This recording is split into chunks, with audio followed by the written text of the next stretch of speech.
Name, Dr. Nicole. Channel name, Get in Shape. I would say, out of all the things that I'm an expert in, I think the number one thing is fatigue. That's definitely a certification that you can't get from any university. You have to earn it from the School of Hard Knocks. Personally, I have been so tired for so many years, but I overcame that fatigue and helped tens of thousands of people. So I'm going to tell you right now, I am going to show you how to get your energy back. I was doing all the wrong things. I was trying to take all these pills and vitamins, but there was something else underneath my fatigue that I was missing. Until years later, when I finally figured it out, it was like I took a helmet off my head and finally woke up. So let's talk about the 7 reasons why you're tired. The first reason is adrenal fatigue. You have too much cortisol. What's interesting about cortisol? It's a stress hormone that adapts your body to stress, and under stress, your body switches to running on glucose, despite what your diet is. If you have too much stress, your body is going to basically run on glucose. This is why there's another name for cortisol, glucocorticoid. It's a glucose-type hormone meant for short-term energy. It's supposed to give you energy, but it ends up making you tired because it's going to mobilize a lot of glucose that's stored in your liver. It's also going to make glucose out of protein and fat. It's called gluconeogenesis. So here you are, having all this glucose flowing through your bloodstream, and then your blood sugar is going to increase, and then insulin is going to come in and push it down. So when you go through chronic stress, that's when things start to go downhill, and all that glucose will just make you thoroughly exhausted. All right. So the more stress you have, the more your body runs on sugar. Now, there's a little gland in the brain called the amygdala, and it's very similar to the adrenal glands on top of the kidney, but it works on your brain. In other words, it addresses a certain type of stress in your brain. That specific stress is a fear-type stress. It's a fear response. The amygdala has everything to do with different shades of fear. Whether it's a very high-level fear, like being shy, to a major panic attack, or you're terrified, or right in the middle, you have anxiety or worry, all those are fear states. Anytime you have a fear state, the amygdala is involved, and it's going to affect a lot of different biological processes, like your ability to sleep and your ability to get into a calm state. Anything related to fear is going to get you to avoid that fear. You've probably heard the saying, you must face your fears, right? Well, when you face your fears, they are no longer fears because fear is about avoiding something, and as soon as you don't avoid it and you face it, you don't have it anymore. But the best remedies for an adrenal stress situation, or an overactive amygdala, would be to take vitamin B1. Good amounts of B1 in the form of nutritional yeast are going to make you feel very calm. Now, some other things you can do are take ashwagandha. I have more information on that in a link down below. Ashwagandha is an adaptogen. It increases your tolerance to stress. There are many other herbs that are adaptogens, but ashwagandha is one of the top herbs. Then we have sleep. More sleep means better control over your stress and better adrenal function. I will get to sleep in a second. But the last thing I want to mention is physical work. That's a very great therapy for stress. Any physical work that you can start doing will really help you release that stress. Exercise is okay, but physical work is a lot better because physical work, along with exercise, helps to deplete that stress energy that tends to build up and prevents you from sleeping. All right, number 2, sleep. Poor sleep will make you tired, and many times you can't sleep because you have high cortisol due to stress, especially if it's between midnight and 2 o'clock in the middle of the night. That is when you're supposed to have the lowest amount of cortisol. But if your adrenals are overactive, that's the time you're most awake. I had a problem with that for years until I figured things out. Now, one thing about sleep. There's a sleep hormone called melatonin. I recently did a very interesting video on melatonin, because there are 2 types of melatonin. One type is in your bloodstream and in the pineal gland, but there's another type of melatonin that is in all of your cells. It's deep in the cells. It's called subcellular melatonin. The way to increase that melatonin is through infrared. Did you realize that over 50% of the sun's rays are infrared? So that infrared is actually increasing melatonin in all of your body's cells, which will greatly help your sleep. Another purpose of melatonin is to act as a powerful antioxidant, even more powerful than glutathione in your liver. Melatonin is really important in countering all the stress we experience and preventing a lot of oxidative damage and free radical damage. If you can get out in the sun, definitely do that for a good period of time. But if it's winter and you can't do that, you can also get infrared from a fireplace, campfire, candles, or red light therapy. The sensation of infrared is like the heat you feel from the sun, a fire, or incandescent light. I'm not talking about the artificial lights they have now, like from your computer and cell phone, which counter the infrared wavelength and deplete your melatonin. That's probably one of the reasons why people have a hard time sleeping. They're sitting in front of the computer all day long and can't seem to recharge the melatonin. Now, the other thing I'm going to recommend for sleep, which is a really great protocol I use on my body, is I take 4 of my sleep aid right before bed, about 20 minutes, and 3 of my D3 and K2. That seems to work very effectively to get into a really nice deep delta wave sleep. It's allowed me to get up to 9 hours of sleep. I will use that when I need to sleep a little bit longer.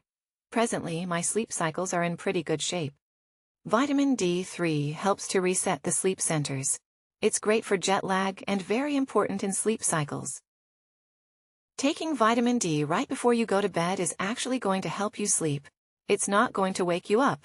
All right. Number 3. Post-viral syndrome. Let's just say you just had COVID or some type of viral flu, and now you have this residual fatigue. You have chronic fatigue syndrome. The medical term for this is myalgic encephalomyelitis. What does that mean? That's a fancy term for a combination of muscle pain, inflammation, and soreness, with inflammation of your brain, causing cognitive deficits as well as fatigue. This medical condition mimics the symptoms of a B1 deficiency as well as a B3 deficiency. What I think is going on is you have this inflammatory immune response creating massive oxidation and free radical damage. You're going into this infection with an already empty bucket of B vitamins, and the residual fatigue you have from this infection is primarily a vitamin deficiency, specifically vitamin B1, but also the other B vitamins and other nutrients. If you just had an infection, start taking nutritional yeast or B1, try to find a natural source, and also take vitamin D3 with zinc. You're going to start to have more energy. There are some other things you can take too, like powerful antioxidants like NAC. Not taking melatonin, but being exposed to infrared, which naturally increases melatonin, is a very powerful antioxidant, probably even more powerful than glutathione. The other point I want to bring up about viruses is that when you have existing viruses that are dormant in your body, they're called latent viruses. You had an infection, let's say in high school, like Epstein-Barr virus, and then 20 years later, it comes out of remission. It usually comes out of remission when you experience stress, because cortisol is an immune suppressive hormone. It actually lowers your immune system. This is why a lot of people are on prednisone for all sorts of infections, because it gets rid of the symptoms. But what it's really doing is wiping out the inflammation, but it's also wiping out the entire immune response. When you have high levels of cortisol, your immune system temporarily goes to sleep, and the door opens up for these viruses to come out and kick you when you're down. If you have any type of post-viral symptoms, whether it's fatigue or whatever, do whatever you can to find the cause of your stress and try to get rid of it, because it's going to be really hard to get rid of that fatigue if you still have this unresolved stress situation. Unfortunately, losses can be a part of that as well. It's called bereavement. When you go through losses, cortisol increases, stress increases, and viruses can come out and create all sorts of problems. In that case, if you have that situation, definitely follow the things I'm talking about. Getting more sleep, getting more nutrition, taking certain nutrients, etc. All right. Another cause of fatigue is having Lyme disease. That comes from a spirochete, which is a type of bacteria that can enter your body and create an immune reaction. All the symptoms from Lyme are actually coming from your own immune system trying to kill off this microbe, but it can't find it. I recommend doing a natural type of antibiotic, something like oregano, garlic, thyme, or sage, things that are natural and can help boost your immune system without the side effects. Number 5. Insulin resistance. If you're on a high-carb diet, realize that your brain is going to be slightly more unconscious, because that's what carbs do. They make your brain go to sleep. You're definitely going to need a nap after you eat. When you go on a low-carb diet, it actually wakes up your brain. You become more conscious. You are running your brain on ketones, which is a preferred fuel. If you haven't already, going on a ketogenic diet with intermittent fasting could create the biggest effect on your energy more than anything. I did put a link down below for those of you that are new to that topic. Alright. Number 6. Low stomach acids. If you don't have stomach acid, especially as you get older and lose acidity in your stomach, you're not going to be able to absorb B12 or iron well. Both of those conditions can cause anemia. You're not going to be able to break down protein well, which can cause fatigue. You're going to be more susceptible to small intestinal bacterial overgrowth, which can make you tired. Not to mention all the digestive problems that can make you tired as well. The simple remedy is a combination of apple cider vinegar and betaine hydrochloride. Just realize that you need to take a lot of it in the beginning. You may need to take 5 to 6 to 7 tablets right before you eat for some weeks before you really start to turn things around, because betaine hydrochloride is not a very concentrated amount of hydrochloric acid. It's a weak type of acid that takes a while to build up. Alright. The last point I'm going to bring up is vitamin deficiencies that can create fatigue. It's not as common, but it can create fatigue. I just mentioned B12, iron, and potassium. In all of your cells, you have a sodium-potassium pump that generates electrical energy for your cells. You need a lot of potassium to generate that energy. It's very easy to get sodium, but it's more difficult to get potassium. The way to get that is through large amounts of salads. That's right. That can give you a lot of energy. If you haven't done so before, you might want to start increasing your salad intake to boost your potassium, as well as magnesium, which is also involved in energy and ATP. You can get a lot of magnesium and potassium from having large salads. I notice on the days that I don't have a big salad, I'm a little more tired. Now, out of all the things you can do, the most important thing is to get your diet straightened out. I didn't know that in the past, so I was trying to take all these vitamins and do all these different things on top of eating too many carbs. It never worked.